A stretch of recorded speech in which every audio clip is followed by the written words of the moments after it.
بسم اللہ الرحمن الرحیم۔ الصلاۃ والسلام علیک یا رسول اللہ۔ السلام علیکم ورحمۃ اللہ وبرکاتہ۔ زبان کی حفاظت ہر مومن کے لیے ضروری ہے۔ حضرت ابو ہریرہ رضی اللہ تعالیٰ عنہ سے روایت ہے، رسول اللہ صلی اللہ تعالیٰ علیہ وآلہ وسلم نے ارشاد فرمایا، ایک بندہ کبھی اپنی زبان سے کوئی ایسی بات کہہ دیتا ہے جس کو وہ اتنا قیمتی نہیں سمجھتا، لیکن وہ اللہ تعالیٰ کی خوشنودی کا سبب بن جاتی ہے۔ اللہ تعالیٰ ان کلمات خیر کو قبول فرما لیتے ہیں اور اس کی وجہ سے بندے کے درجات بلند ہو جاتے ہیں، جبکہ بعض اوقات بندہ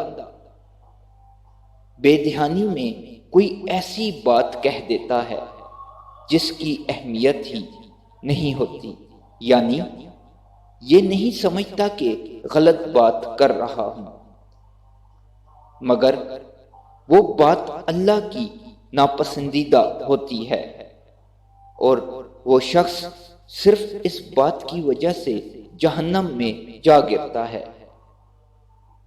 اسی لیے زبان کے معاملے میں بہت احتیاط کی ضرورت ہے۔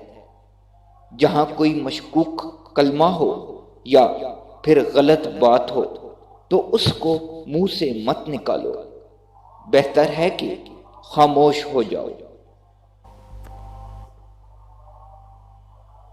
اسی زمرے میں ایک اور حدیث،